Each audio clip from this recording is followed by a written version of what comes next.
Hello everybody, Cedric here, CRWC, and I'll be going over the most interesting parts of Friday night SmackDown, which is why it's SmackDownish, because it's short. And right now I'm in chat room. Anybody want to come in, they can. You're invited to. So I'm gonna go ahead and pull this up here. There we go. That you can see on screen is just the notes I take. I'm going to blast through, make a few comments here and there, and then be done with it.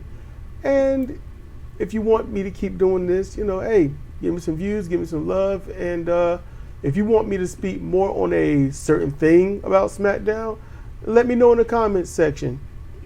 Raw, too long, haven't heard anything interesting coming out of that. That's why I'm doing SmackDown. It's more of a test. And that's about it. So it's SmackDown-ish. So let's get started. They are, I guess this is exceedingly important, but they are in Lyon, France. So, okay, that's cool. And I'm going to honestly say, I think it's more of a detriment that they are in France, because this crowd was so ended up. How can I say this? While at points you're like, hey, look, this is great. Live, they're all the way live in this crowd and whatnot. It's I don't think it really helps professional wrestling. I don't know what was going on, but they were some very happy fans. I'm gonna give it that. So I didn't watch the women's tag match, but I did want to see how much Jade has learned. Though she missed the bicycle kick when she got tagged in, everything was more or less flawless. She's far from polished, but she does have some shine. Her hand placement to deliver moves has changed for all the better. All the better. She's safer in the ring. Her greatest attribute that she most likely will never be acknowledged for is the authority in the delivery of her moves. But Bianca Belair won the match and looked good doing it.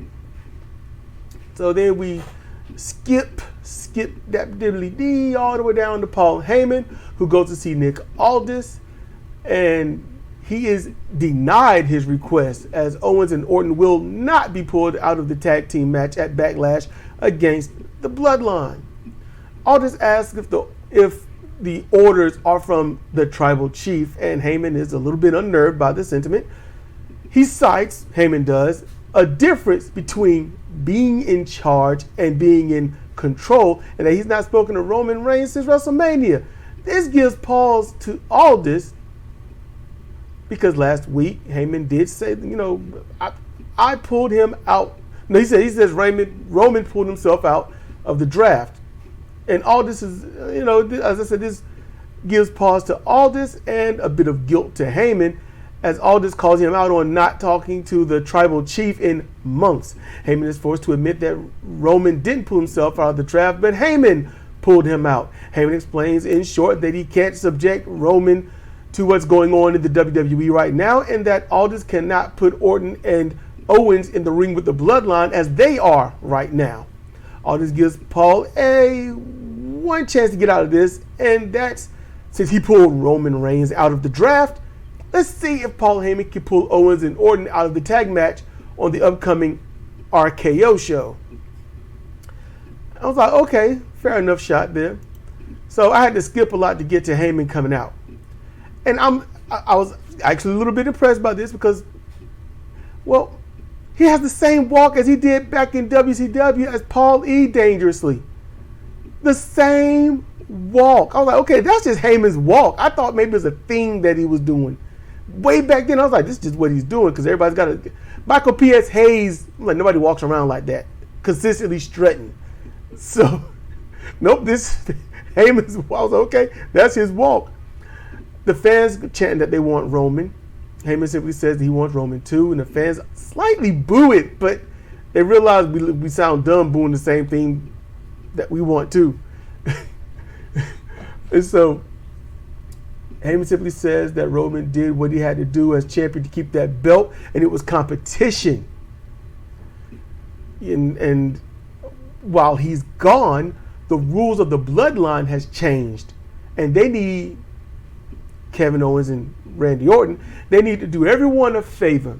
He mentioned fans, family, staff, and they need to back out of the match. So Randy, there was a lot of talking there that I just didn't care about. Randy wants to know who the real tribal chief is. And as Paul begins to say, like, there's only one true tribal chief. That's when the bloodline attack from behind and there's a brawl going on in the ring. And I was like, oh, wow, that was typical. That was typical. You know, but sometimes typical is best. It helps push a story. It helps the delay. You know, like the Sopranos are going to cut off Miss, that kind of thing. So, the staff, I mean, wrestlers and whatnot, local wrestlers or maybe the crew, but they come out and they just serve as fodder and buffers for a dive. But it was odd because only the baby faces, Orton and Owens, they're the baby faces, but they're the ones beating up the staff who's trying to break everything up. They should be protecting the staff or at least letting the staff hold them back while the heels beat them up to get to them. And then they might have to push the staff out the way to defend themselves. But they're whooping the staff up. Orton gives a standing release backdrop to one of the staffs he seems a little old. He's got this beard and stuff. He's bald. But you could tell he was a trained wrestler because as he picked him up and about to drop him, the guy puts his hand behind the back of his head so he doesn't hurt himself. I was like, well, that was expertly done. I've seen certain staff do it better in the past. They pretty much almost a trust fall, almost that position, and they would keep their heads up as they crash through something. This guy was like, I'm a professional. Watch this. So I thought that was too much.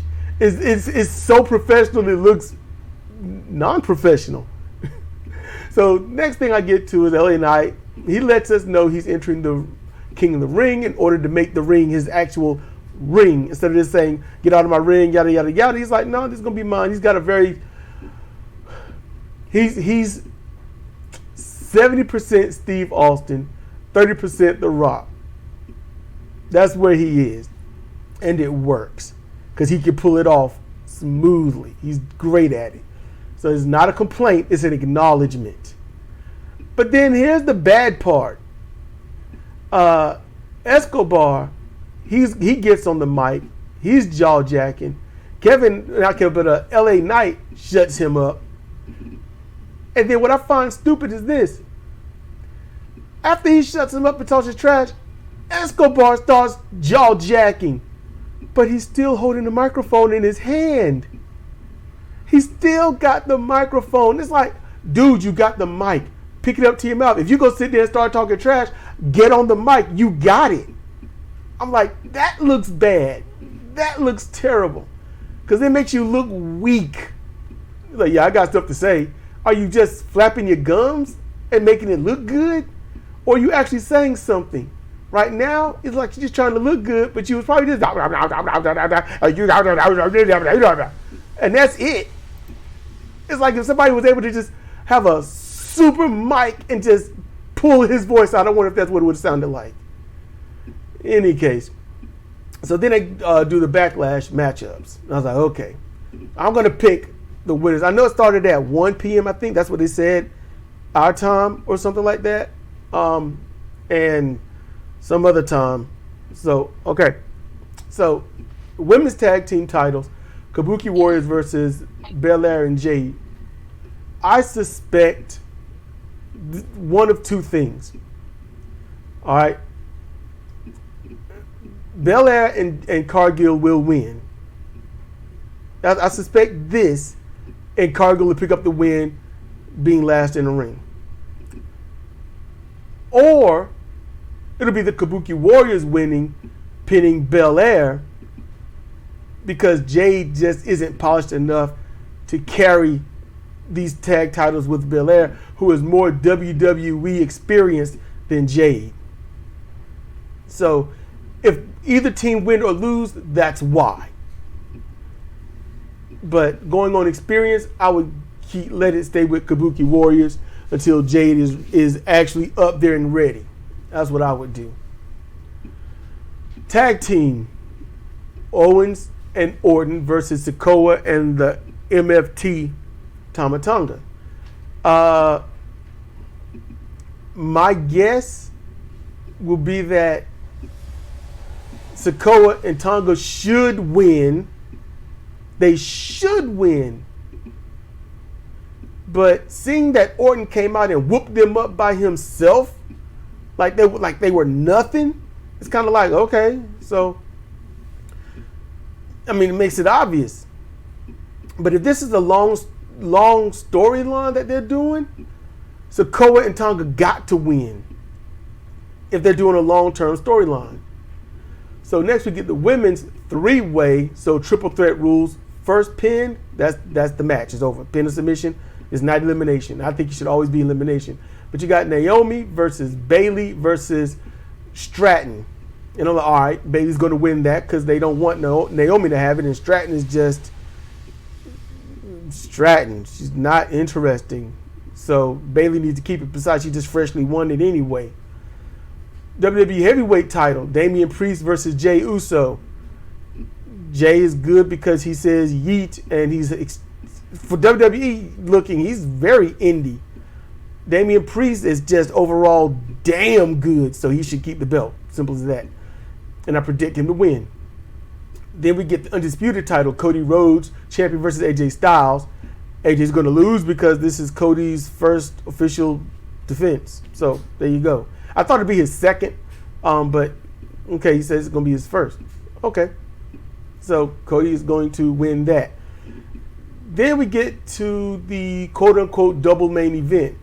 And in WWE fashion, it's all talk, per se. AJ comes to the ring. Cody comes to the ring. They're going to talk about what they're going to talk about. AJ is dressed like people I see on the street, and Cody dresses like he's going to a casual board meeting. You know who's going to win. Just that alone, WWE got a habit of their major stars wearing suits. That's what they do. And I'm like, what's there to talk about? So AJ is like, basically, you had everything spoon-fed to you. Took him ages to get into the WWE, and once he got in, he wasn't welcomed with open arms. He had to earn it every single day by himself. You know what? I'm looking at my Discord and I see what dude is saying. He has no idea. I just watched Backlash. I see that. He posted that about 7 minutes ago. I see that. I'm gonna watch it too. So that's good to hear. Yeah. Finally. Look, I'm on my phone. It is getting. I need to cook dinner. Okay, that's cool. I'm roughly at the end of this anyway. Was Backlash good? Oh yes, it's good. Okay, then You're gonna love it. Okay, then I'll watch it. Not from match quality, just gonna love it. We'll see. We will see. I'm gonna hold you to it. All right, let's see. I'm almost at the end of this. Pull my notes back up. So Cody is like, I gave you all the glowing, all the flowers, all the positive words. What's your problem? I know this, I know that. They go back and forth a little bit, and Cody reminds him how everything was just too sweet. And then they hold up the wolf sign, and right when AJ goes in, he slaps Cody, leaves the ring, and then they pitch to the back where Orton and Owens are fighting the bloodline, and then Orton just gets a chair and wallops Sikoa, and it goes off that way, and I'm like, oh, typical, okay. That's how that went. And pretty much that's gonna do it. So it's been for CR Wrestling Commentary here with guest Pony on Discord. And with that, y'all be cool, be safe, chill, and we will see you next time.